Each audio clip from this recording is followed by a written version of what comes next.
Tere tulemast kuulama järjekordset osa Tulevikust täna podcasti. Sel korral arutame selle üle, kuidas töötab inimese aju. Kuidas on sellega seotud protsessid, õppimine, kuidas see erineb tehisarust ja kõigest muust. Et teemasid tuleb huvitavaid erinevaid ja mul on ka seetõttu kutsutud üks väga põnev saatekülaline, kes ennast kohe ise tutvustab. Tere, mina olen Jaan Aru ja viimased 20 aastat olen üritanud aru saada, et kuidas see aru töötab. Mitte nagu ma ise, aga nagu üldisemalt, et kuidas inimeste mõistus töötab ja selle mõistuse riistvaraks on aju, eks seetõttu ma olen ka väga pikalt üritanud aru saada, kuidas aju töötab. Ja nüüd praegu ma töötan ju tegelikult Tartu Ülikooli arvutiteaduste instituudis kaasprofessorina ja juhin seal uurimisrühma, mis tähendab, et igapäevaselt ma uurin ka tehisaru ja just seda, et kuidas siis tehisaru ja muu tehnoloogia meie aju ja mõtlemist mõjutab. Siis ma just mõtlesin, sul on muidugi tõesti suurepärast hästi valitud perekonnanimi, aga oma temaatikasse või vastupidi siis temaatika selle järgi valitud. Aga sa oled hästi palju tegelikult nii rääkinud kui kirjutanud just sellest ajutööst ja tegelikult meil oli just ka eelmise aasta viimane osa oli Greta Arroga, kus me rääkisime sellisest õppimisest kui sellist, et kuidas õppimine üldse töötaks. See on ka tegelikult ju suuresti seotud sellega, kuidas aju töötab, et kuidas sa sellele hallile massile seal uusi trikke õpetad, et mis ta tegema peaks oskama. Et närvivõrgud on nad siis bioloogilised või arvutilised, vajavad igal juhul mingi meetodi pidi treenimist, sest nad on masinavärk pigem. Nii on ja sealt võib kohe mõned ka sellised järeldused teha, eks. Aga üks asi, mida tasub öelda ongi, et kuigi palju räägitakse sellest, et kui sarnane on tehisaru õppimine inimarule, siis tegelikult on need väga erinevad. Või ütleme täpsemalt, et see, kuidas tänapäeva tehisaru õpib, ühesõnaga, et ta õpib nagu ennustades ja hästi palju sisendi põhjal loob nii-öelda ennustavaid mudeleid, see on ainult üks osa sellest, kuidas inimaru õpib. Ja meie ajus on mitu erinevat süsteemi, mis kõik õpivad erinevate meetoditega ja näiteks on meil siis üks süsteem, mida tänapäeva tehisarus ei ole, mis nagu õpib nagu ühe korraga, hästi kiiresti. Ja mis on hästi palju mõjutatud sellest, et kas mingi asi on emotsionaalne, huvitav ja siis, nagu kõik kuulajad teavad, on meil võimalik mõnikord nagu ülikiiresti ühe korraga asi meelde jätta. Et meil on mingi eluolukord, mis jääb meelde, kuigi me oleme seda ainult ühe korra kogenud ja tehisarusüsteemidel sellist tüüpi õppimissüsteemi praegu ei ole. Sest eks see on jah siuke, esiteks on see, et eks kõik teavad seda, et kui sa teed midagi, mis on põnev, siis see kõik edeneb palju-palju paremini, sellepärast, et see on huvi selle vastu. Aga teine on ju tegelikult ka igasugused mitte nii väga võrd põnevad, kuivõrd tugeva emotsiooniga, stressisituatsioonid ja pigem nagu dramaatilised sündmused, mis jäävad nagu kummitama detailselt. Et kui me aju vaatame ja selle üle mõtleme, siis on väga loogiline kohe aru saada tegelikult, et aju ei ole loodud selleks, et kõike meelde jätta. Ei, aju on loodud selleks, et meelde jätta tähtsad asjad. See, mis oli kuidagi huvitav, põnev või vastupidi, stressirohke, ohtlik. Need on need asjad, mis peavad meelde jääma, et organism saaks ellu jääda ja järglasi saada. See, mis sul vahepeal mingid vestlus täpselt on või mida keegi kuskil natukene midagi igavalt räägib, see ei peagi meelde jääma. Ja see on see probleem, mis meil on, et kui me paneme siis õpilased näiteks kooli, kus peavad seal on ju 8 tundi kuulama lihtsalt nagu seda asja, mis neil ei ole motiveeriv, siis tegelikult võiks öelda, et evolutsioon mängib nende vastu nagu. Ja ütleme nii, et evolutsiooni vastu võidelda on päris raske. Ma mäletan, mul oli üks hästi monotoonne õppejõud, kes luges, isegi mäletan sellist, mingi matemaatilised meetodid. Sa midagi mäleta sellest. Aga ma mäletan sellest mingid emotsionaalsed momente, kus me korraldasime mässu selle professori vastu. Aga ta tuli ja ta põhimõtteliselt 1,5 tundi luges materjali siukse monotoonse häälega järjest ette ja näitas. See oli täiesti nagu võimatu missioon, olles isegi nagu materjalist huvitatud. See lihtsalt ei olnud võimalik sellega normaalselt kaasa tulla, sest see ei omanud mitte mingit emotsiooni. Ja tõesti see ainuke instants, mis ma sellest mäletan, ongi see, kui me ükskord lõpuks nagu reaalselt tõusime klassis kõik püsti ja lihtsalt nõudsime, et see asi peab lõppema, võtame nüüd ühe näite ka. Et see on ainuke asi, mis sellest meelde on jäänud. Ja see on väga hea anekdoot selle kohta, et kuidas mälu töötab tõesti, et loengust muud mitte midagi jäänud peale selle ühe asja. Ja just sellepärast, et see oli see emotsionaalne asi. Ja siis me nagu ajus me saame aru, et kuidas see töötab, et tõesti, et kui mingi asi ärgitab emotsioonikeskuseid ja selliseid süsteeme, siis ta justkui avaks selle mälukeskuse ukse, laseks nagu seda infot nüüd sinna väravast sisse ja siis see salvestub. Okei, ehk sul on nagu, no et põhimõtteliselt meil on selektiivne mälu. Et okei. Ja see on kõige tähtsam asi nagu aru saada, et esiteks mälu on selektiivne ja teiseks, et me saame midagi teha ka selles suhtes. Ja see kõige tähtsam nipp, mida kui ma räägin nagu õpilastele või ka tudengitele, on see, et kui te tunnete, et te nagu peate õppima, te tahate selle ära õppida, näiteks eksamiks, siis kõige tähtsam on keskenduda, et kus mu tähelepanu on, et mu tähelepanu oleks sellel materjalil, mida ma parajasti õpin. Sest ma ei tea, kuidas sul kooli ajal oli, aga nagu tänapäeval on palju neid õpilasi, kes õpivad nii, et sul on ju telekas mängib ja siis sul on nagu see telefon ka, on ju, sa siit vaatad asju, siis sul on see raamat lahti ja sa õpid. Ja sa eeldad, et no on ju, et sa õpid, aga tegelikult... Võiks sama hästi magada raamat peal. Jaa, et seal on mingit mõtet, nii et ma ütlen, et kui meil on vaja midagi keskenduda, meil on vaja millestki tahame aru saada, siis me peame tegelikult nagu keskenduma ja selle asjale pühenduma. Näiteks kui ma loengut pean, siis mõtlen ka, et ülikoolis, et mina ei saa öelda teile, et teie peate minu loengut kuulama. Te võite teha oma asju, aga kui te tunnete, et tegelikult teid see asi huvitab ja te tegelikult tahaksite midagi õppida, siis palun pange need muud asjad kinni, eks on. Et see on nagu õpilase ja tudengi ja inimese valik, aga probleem on, et tavaliselt inimesed ei tea seda üldse. Nad eeldavad, ma kuulen küll, mida see pisike kiilakas seal räägib, on ju, et mis siis ma võin ikka siin edasi chatida, eks, aga ei kuule küll ikka. Aga selles mõttes, et natukene selle multitaskimise koha pealt ikkagi, see nüüd puudutab konkreetselt, kui ma tahan mingit teemat nagu omandada ja õppida, aga muidu multitaskimine kui siuke, ehk siis mitme asja korraga tegemine nagu muul ajal, mitte õppefaasis? No selles suhtes, et siin ongi nagu, et kui sa õpid või kui sul on tegelikult nagu mingi tähtis otsus vaja teha, näiteks Riigikogus komisjonis, siis tegelikult on ka Eesti jaoks tähtis otsus, siis sa ei taha, et kõik tüübid on nagu laptopis ja sellise suhtumisega, et ma ju kuulen küll, ma ju räägin küll, sest see on teaduslik fakt, et sel hetkel, kui su tähelepanu on mujal, su mõtted ei ole nii head, su argumentid ei ole nii head, sa ei mõtle nii sügavalt. Seega me tahaksime, et igal pool, kus inimesed teevad tähtsat otsust, sel hetkel neil on, nad on mõttega asja juures.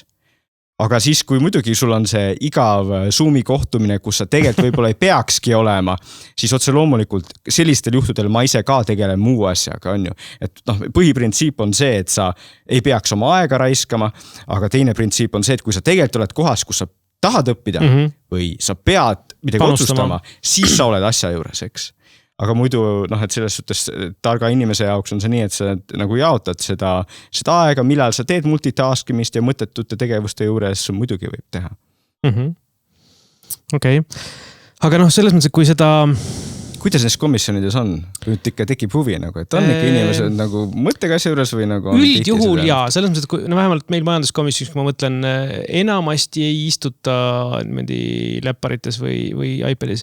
Pigem, mis on see, et ta on sul lahti võib-olla ees selle jaoks, et näiteks kui tehakse mingisuguse teema kohta ettekannet, meil on kõik slaidid alati ette olemas. Et sa võib-olla võtad need slaidid juba ette lahti, et sa saad esiteks, sa ei pea kõõritama mingi seina pealt neid slaide, vaid sa saad vaadata enda ees neid slaide.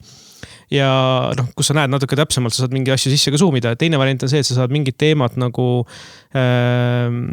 ette minna vaadata, et näiteks ma ei tea, kui hakatakse tegema mingis teemas, milles mul on konkreetsed küsimused, hakatakse tegema üldist sissejuhatust, mis tõesti mulle antud juhul huvi pakku, see üldine, see on see teema, mis iganes on. Ma saan kerida juba sinna mingi 8-9 slaidile, hakata vaatama detaile ja kui me sinna jõuame, siis mul on juba küsimused valmis. Sihukest asja. Aga eks selles mõttes... Aga see ongi õige, see ongi näide sellest, et kuidas tegelikult need inimesed, kes on nagu päris head selles mõtlemise värgis, nad tavaliselt suudavadki ise automaatselt aru saada, seda ma praegu tegelikult ma ei pea kuulama, aga ma keskendun oma ressurssi sellele, aga sel hetkel, kui siis läheb selleks oluliseks kohaks, siis nad on mõttega kohal, siis nad suudavad teha seda lülitust väga kiiresti multitaskimiselt sellele fokusseeritud mõtlemisele. Aga kahjuks paljud inimesed, kes ei suuda, ainus, mida nad suudavad, ongi see, et sa siblid ringi oma mõtetes ja teed, on su telefonis ja mujal ja sul ei tulegi seda hetke, kus sa rahulikult süvened mingisse asja. Ja see pidurdab seda, mis üldse on võimalik. Sa võid kujutada ette, et sul siis ajus kogu aeg on mingisugust erinevad mustrid, on ju, aga sul ei teki seda, et sul mõned populatsioonid välja kujunevad, mis tõesti süstemaatiliselt mingist asja representeerivad ja võimaldavad sul sellest pärast ka edasi mõelda. No mul on selle kohta üks anekdootlik näide muidugi, kus ma olin umbes 20 aastat tagasi ühel workshopil Itaalias. Ja siis üks selle valdkonnas oli mingite teatud osakeste rekonstrueerimise, kuidas teha paremaks. Algoritmide arutelu süke. Ja see oli tõesti workshop, töö süke asi. Ja siis üks selle valdkonna täisekspert oli laval, kes rääkis mingist uuest tehnoloogiast, mingist asja. Ja kusjuures minul oli endal samal ajal selle sama teema katsetamine ka käsil. Siis mulle õhturauas rääkis üks, kes minu kõrval istus, üks noorem tudeng, kes istus, vaatab, et temal on see parasjagu ees on maailma guru, kes räägib mingit temaatikat ja siis vend kõrval istub läpparis sulli kuula. Ja siis mingisugusel hetkel ma järsku olevat tõstnud käe, öeldi, kuule, Patrick, et sa siin räägid sellest, on ju 3 slaidi tagasi, sa rääkisid teisest asjast, ma just testisin, see ei tööta. Siis oli tema korraks mind blown. No aga see on sellised, et sa teadsid seda teemat, eks juba väga põhjalikult, eks on ju. See võimaldas sul seda, et see ongi see multitaskimise nipp alati, et me suudame seda paremini multitaskida, mida paremini me teemat valdame. Nii et sellest anekdoodist ei tohiks kunagi keegi järeldada, et et nii saabki, vaid ainult seetõttu, et sa olid sel hetkel juba siis antud valdkonnas maailma ekspert, on ju. No aga see oli teemas sees, see oli teemas sees, see võimaldas sul seda teha. See ongi see, miks ma ennem küsisin, et kas see puudutab seda õppimisprotsessi faasi, et vaata, kui sul on juba seal andmed ees olemas, et siis aga okei. Aga ongi, et kui see tüüp oleks hakanud järsku mingit täiesti uut asja rääkima, millest üldse pole kuulnud, siis ma tõenäoliselt oleks hakanud kuulama. See on jällegi see, et on inimesed, kes suudavad seda väga automaatselt teha ja kelle aju teeb selle õigesti ära ja nemad on ka inimesed, kes tihtipeale on võimekamad. Aga eks siis on see take away siit on see, et kui naine tahab, et mehele kindlasti midagi meelde jääks, ta peab seda tegema väga emotsionaalselt, et see mehest tekitakse üks tugeva emotsiooni ja siis see programmeerub paremini meelde.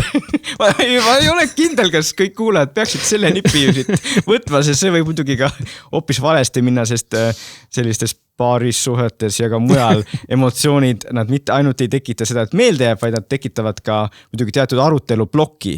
Teatud emotsioonid, eks on ju. Ehk õiged emotsioonid tuleb kasutada. Õiged emotsioonid tuleb kasutada, jah, et selles suhtes negatiivne emotsioon tegelikult koheselt ahendab meie mõtlemist. Nii et järsku me ei näe üldse midagi muud, vaid me ainult oleme valmis vastu lööma ja vastu ütlema. Nii et valige emotsioon. et nutta ei tasu. Sest kurbus iseenesest võib ka mõtteid juurde tuua, aga viha on see, mis on see, mis automaatselt teises paneb kaitse. Ja me ajus saame ka aru, kuidas siis sul teatud süsteemid sealt subkortikaalsed vanemad süsteemid fikseerivad ära üldse selle, mis sa seal mujal nendes uuemates piirkondades teha saad, et sa ei saa, kui sa oled vihane, siis sa ei saa hakata mõtlema mingit keerukaid lahendusi, vaid sa näed ainult seda lööki.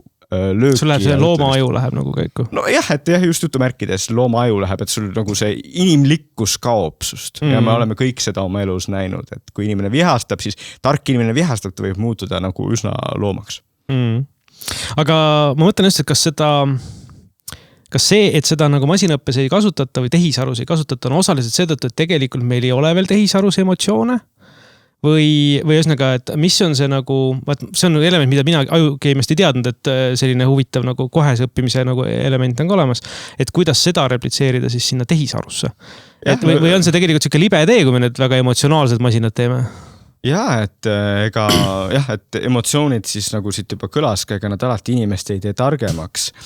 Tegelikult just see sama näide, et kui inimene läheb vihaseks, siis ta teeb ikkagi rumalaid asju. See hea näide, mida ma ise oma esimeses raamatus või esimeses üksi kirjutatud raamatus Ajust ja arust kasutasin, oli see Zinedine Zidane'i näide, kus ta on ju MM-i finaalis seis on 1-1, teine lisaaeg, itaallane ütleb talle midagi ema kohta või isa kohta. Zinedine Zidane ei ole suvaline mängija, ta on maailma parim mängija ja ta lööb seda itaallast peaga kõhtu, mille järgnevad 2 asja, eks, punane kaart, mängust eemaldamine, tegelikult 3 asja, Prantsusmaa kaotab ja finaali.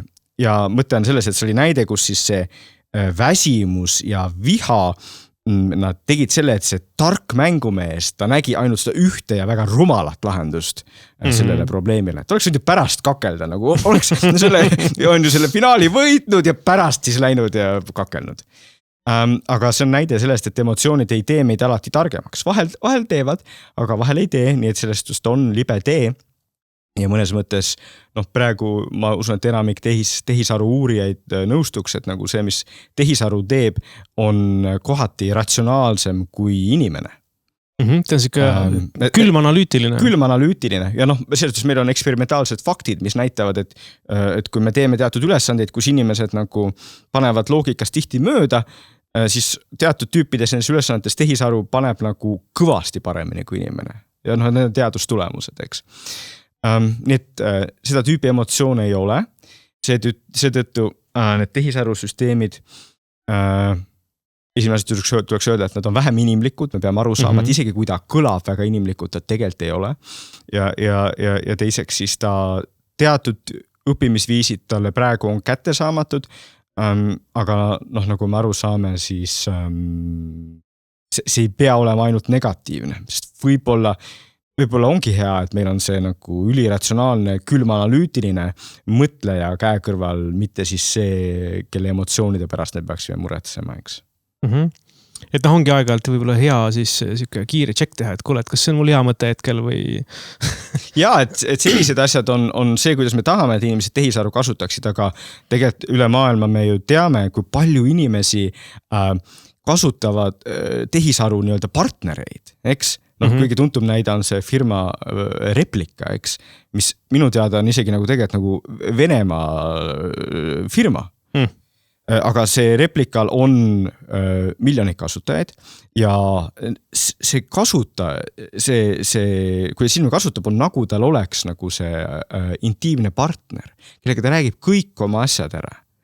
Ja see on väga suur probleem, et kui tekib see emotsionaalne kiindumus, Eestist vist ei ole ühtegi sellist hullu juhtu veel läbi käinud, aga maailmas juba on olnud neid juhtumeid, kus siis inimene teeb enesetapu pärast neid logisid vaadates, näed, kus see probleem tulnud on ja kõige kurikuulsam juhtum oli kas aasta 2021, kus Londonis siis üks noor mees läks ammuga Inglise kuningannat tapma. Ja pärast logidest oli näha, kuidas ta siis nagu arutas seda asja selle Replika süsteemiga nagu. Kes nagu põhimõtteliselt ütles talle, ei, ma armastan sind ikka ja nagu sellest. Et ongi, selle üle võime naerda, aga see on tegelikult väga suur probleem, et kuigi ma olen öelnud inimene, et tehisaru, nad ei ole inimlikud, siis inimene, kui ta suhtleb sellega, siis tal tekib see illusioon, et see on inimlik. Ja siis ta võibki nagu kaotada selles kogu muus inimlikus suhtluses, sest tal on nüüd see tehisaru partner. Ja seal taga on siis see oht, et kui seal on nüüd veel näiteks Venemaa poolt juhitud või mingi teise halva süsteemi poolt juhitud see asi, siis on võimalik sul panna neid inimesi tegema. Asju, mida nad muidu teeks. Ja see on tegelikult nagu klassikaliselt inimesed teevad seda sama asja mõjutustegevuse jaoks, et ka selles mõttes nii Venemaa mõjutustegevus või spionaažitegevus, ega see ei ole ainult nii nagu filmides on, nad tegelikult teevadki seda. Aga nüüd on sul võimalik seda teha nagu palju suurema haardega. Laial skaalal, eks. Sul on võimalik igal pool seda teha kogu aeg ja noh, et üks asi on siis need programmid ja teine asi, mida me näeme, siis ongi sotsiaalmeedias igal pool botid, mis on ka nagu tehisaru abil, sul on võimalik neid süsteeme väga hästi kasutada ja teadustöö näitab, et noh, nende abil on võimalik nagu inimeste arvamust ka nagu muuta.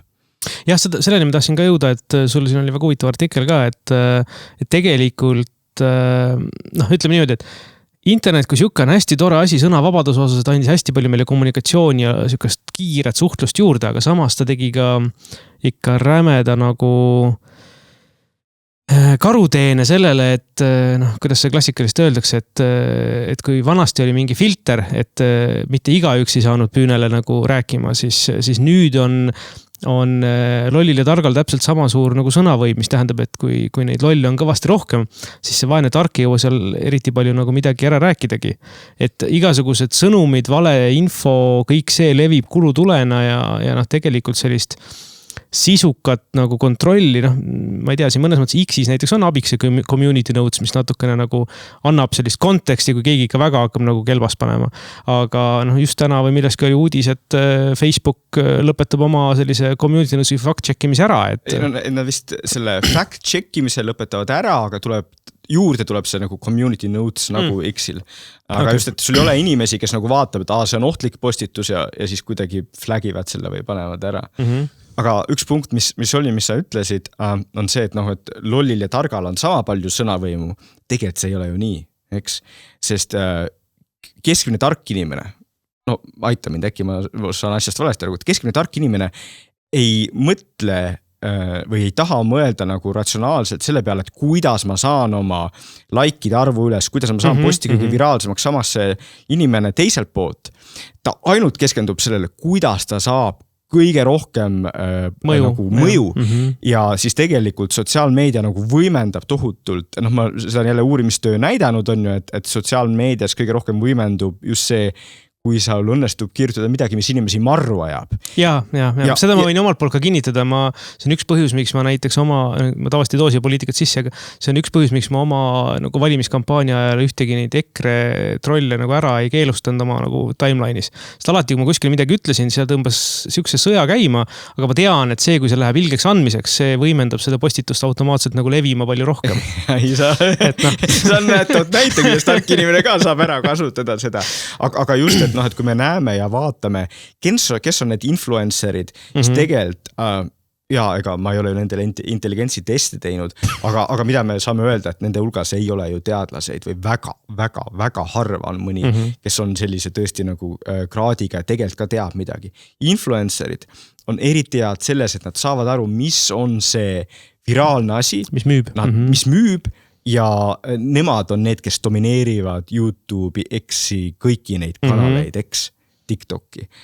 Ja mis on probleem? Probleem on selles, et näiteks koolilaps, kui ta on TikTokis või YouTube'is, ta ei saa sellest aru, sest meil ei ole siin talle õpetatud, et kuidas need algoritmid töötavad, siis talle võibki jääda mulje, et Andrew Tate ongi mingi tark vend, on ju, kes vaatavad miljonid inimesed ja siis meil ongi need probleemid, mis sellest ka tulla võivad, eks. Just, see ongi see, kui ma tahtsin jõuda, et see sotsiaalmeedia ja kogu see süsteem on läinud nagu tegelikult väga kiiva sellele, et meil on väga raske, või see roll õppimises, et mis asi on ratsionaalne, mis ei ole ratsionaalne, see nagu oma aju fact check, see on nagu tegelikult peab omandama palju suurema rolli, sest noh, igasuguse jama otsa võid sa sattuda ka täitsa ratsionaalse inimesena.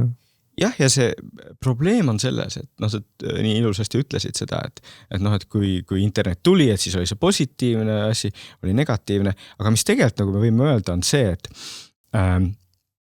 kui internet tuli, siis inimesed võib-olla võisid arvata, et vaata, et inimene on ju ratsionaalne, ta saab ise aru, mis on kehva ja nii. Aga tegelikult, mis kogu see interneti ajastu ja nüüd eriti sotsiaalmeedia ajastu on näidanud, on see, et mida ajuteadlased pikalt teavad, et inimesed ei ole väga targad ja ratsionaalsed. Me ülehindame seda, kui ratsionaalsed me oleme ja need süsteemid kasutavad ära just neid nõrkuseid meie selles ajus, eks. Nad kasutavad tegelikult ära seda, millest me rääkisime. Et me ajus on ka need vanemad süsteemid, eks, mis reageerivad sellele, kui me vihastame. Ja see on see sama asi, et kui me näeme midagi, mis meid marru ajab, siis tegelikult automaatselt, nagu ma enne rääkisin, lööb sisse see vanem süsteem, ta pidurdab seda kogu seda nii-öelda mõtlevat süsteemi ja siis ongi, kus me kirjutame selle vihase postituse vastu või jagame või paneme midagi sinna, eks. Nii et kogu see süsteem, näiteks sotsiaalmeediad on üles ehitatud selle peale, et võimendada seda, mis meis on viletsam. Ja see on see üks põhiprobleem, miks ma olen selle teemaga tegelenud, sest ma tahaksin, et meil on tehnoloogia, mis toetab seda, mis meis on nagu parem. Aga praegu meil ei ole seda tehnoloogia. No see muidugi ei ole ainult sotsiaalmeedia, see on ka ju tegelikult ka tavameedia puhul, sest sotsiaalmeedia lihtsalt on nii kiire ja ta lihtsalt eriti võimendab, aga muidugi need probleemid on olnud enne sotsiaalmeediat ka, lihtsalt sotsiaalmeedia on nagu viis, kuidas neid kõike nagu võimendada. Ja ta on kordades hullem selles mõttes, et sest eks see on ikka olnud, et ega ise ka tead, kui kirjutad artikli valmis, kui sa nagu jäigalt ette ei pane, mis pealkiri on, siis pealkiri tuleb alati sensatsioonilisem kui see, mida sa ise mõtlesid. Et see on sama teema, et tekitada seda emotsiooni, et tekiks see reaktsioon, et see on algusest peale olnud, kui vaatame nagu trükikunsti algusesse, ega siis ei olnud nii, et trükikunst leiutati, et nüüd me kirjutame nagu ainult nagu väga tarkasid asju filosoofilisi. Ei, seal oli ka nagu, võib öelda, et nagu nõiajahid said nii hoogu peamiselt sellest, et need pamfletid ja asjad, mida sealt selle värske trükikunsti abil nagu tegelikult juurde loodi, eks on ju. Et see on see probleem, et meie sees, inimeste sees on alati olnud need vanemad ajuosad. Neid ei ole võimalik välja võtta, neid ei ole võimalik välja lülitada. Ja see on osa meie alalhoiu instinktist. See on osa sellest, kes me oleme, aga jällegi, me tahaksime tegelikult tehnoloogiat, mis võimaldab meil nii-öelda seda paremat poolt võimendada, seda paremat poolt arendada, aga praegu see tehnoloogia, mis meil on, kui me siin telefoni vaatame, see tehnoloogia ta võimaldab tihti seda viletsamat poolt. No see, nagu sa võtad kas või seda masinõppe järgi, et sul on alati olemas need see reward süsteem või see, millega sa nagu premeerid, et kuidas mingeid tulemusi rohkem saada, ja siis siin on sama, et sa need vanad ajuosad on need, mis premeerivad seda süsteemi rohkem, sellepärast, et nad saavad oma, nende peamine, ütleme, sotsiaalmeedia eesmärk on ikkagi reklaamimüük või midagi muud sükast, siis sa saad rohkem vaatamisi asju nende pealt, kus see vana aju reageerib. Et seetõttu see süsteem ongi nagu eos ehitatud nii. Just, see on täpselt see, mis ütlesid, et see ei ole kuidagi kogemata juhtunud. See ei ole midagi, me tegime süsteemi, mis nagu inimesi hoiab 7 tundi endas. Ei, seda on tehtud on ju viimased üle 10 aasta, need süsteemid loodud niimoodi testitud, millised viisid nagu kasutamisest hoiavad inimesi rohkem kinni, on ju. Alguses ei olnud infinite scrolli, on ju, see lisati. Alguses ei olnud neid punaseid like-nuppe, need asjad lisati, on ju. Sest nähti, et see on see, mis tegelikult inimesi hoiab seal sees. Need on need asjad, mis võimaldavad rohkem kinni hoida neid aju vanemaid süsteeme. Aga kui nüüd võtta siia veel see sama teema juurde, et kui me nüüd lähmegi sinna nagu, ma ei tea, laste poolele ja niimoodi, siis tegelikult, kuna need süsteemid ükski ei ole kuidagist viisi nagu midagi nii tohutult head esile kutsuvad, siis eks mina ka olen üritanud hoida oma laste ekraani aega nagu allpool just selleks, et nende fookus oleks nendel päriselu tegevustel, mida nad nagu teeksid, aga et mis on seal nagu see reaalne efekt, et nagu just nagu aju vaates? Sa võidki mõelda nii, et see vanem süsteem lihtsalt domineerib, on ju, ja põhimõtteliselt, kui sa oled harjunud väiksest peale nagu, et sa kogu aeg, väikesed lapsed võib-olla, ma loodan, ei ole TikTokis, kuigi ma tean, et need teise klassi lapsed, kes ei peaks seal olema, on, aga et sa oled kogu näiteks YouTube'is või mängid mingeid väga põnevaid mänge, siis kui sa nüüd hakkad siis lugema, ma ei tea, füüsikat või lihtsalt raamatut, siis põhimõtteliselt võib kujuda ette, kuidas see vanem süsteem, see dopamiinisüsteem kogu ütleb, et see on igav. Vaheta. Ja laps suudab see natuke vastu panna, aga kuna tema see otsmikusagar kontrollisüsteem ei ole nii arenenud, siis ühe hetkel ta ongi nagu see, et ta peabki midagi muud tegema, on ju, ja tal on seetõttu ta kaotab selle võime nagu tegelikult põhjalikult keskenduda ja nagu sa ise ka tead oma tööst, on ju, selleks, et midagi tegelikult ära teha, sul on vaja ikkagi vahepeal seda, et sa nagu keskendud, teed seda, mis ongi igav ja jura ja mõtet, siis on sul võimalik saavutada see, mis on huvitav ja põnev ja vahel see võtab mitu kuud, võtab mitu aastat, eks. Ja minu üks peamisi muresid, mida ma olen siis nagu selles viimases raamatus nagu avanud, on see, et nagu just, et seda oskust ja võimet nagu asju pikal skaalal ära teha võib jääda vähemaks. see probleem on see, et kuna see on väga spetsiifiline oskus, siis tegelikult maailmas ei olegi häid uurimistöid, mis seda konkreetset asja oleks uurinud. No sa tead ise ka, ega teadlased ka vahel, nad on ikkagi lihtsalt nagu teevad lihtsaid asju, teevad lihtsaid katseid, mitte seda, mis nagu tegelikult võib-olla vajalik oleks. Aga jah, see lühidalt on see idee, et su aju on just kui harjunud kogu aeg nagu ringi siblima ja siis, kui sa pead keskenduma rahulikult, et arendada mingit nagu süsteemset teadmist ja oskuseid välja, siis see osutub väga raskeks või võimatuks. Kusjuures ma mäletan, kunagi õppisin kiirlugemist ja siis seal oli kuna seal oli üheks elemendiks see, et sa nagu pead fokusseerima tervele leheküljele korraga ja siis seda nagu üritama hoomata nagu puhtalt visuaalse kaudu, mitte et sa nagu keelega kurguga loed läbi. Siis üheks fookuse harjutamise ülesandeks oli see, et hakkad kella osuteid vaatama. Alguses jälgid sekundi osutit, siis kui sa juba nagu seda niimoodi suht hästi suudad teha, siis hakkad jälgima minuti osutit ja siis see advanced level on see, kus sa veerand tundi jälgid tunni osutit. Ma ei suudaks. Ei, aga see ongi pikaajalise treenimise nagu sisu. See on nagu kaasaegne meditatsioon. Ja see on täpselt vastand sellele sotsiaalmeediale. Et võib-olla siis me peakski igaüks oma päevaprogrammi panema 5 minutit kella jälgimist. Kusjuures see ei ole rumal mõte. Ja peamine idee, mida mina ka alati nagu õpilastele ütlen, on see, et ma ei ütle, et üldse ei peaks sotsiaalmeedias olema, et üldse ei peaks telefonis olema. Lihtsalt see peaks olema vähem kui 4 tundi või heal juhul vähem kui 3 tundi. Tegelikult võiks hakkama saada 2 tunniga, sest maailm on lahti. Nii palju asju, mida juba 9. klassi laps või 11. klassi õpilane saaks teha oma ettevõtet, minna kuulata loenguid kuskilt teistest ülikoolidest, on ju. Maailm on lahti, kõik võimalused on ees ja siis sa istud seal 7 tundi on ju TikTokis.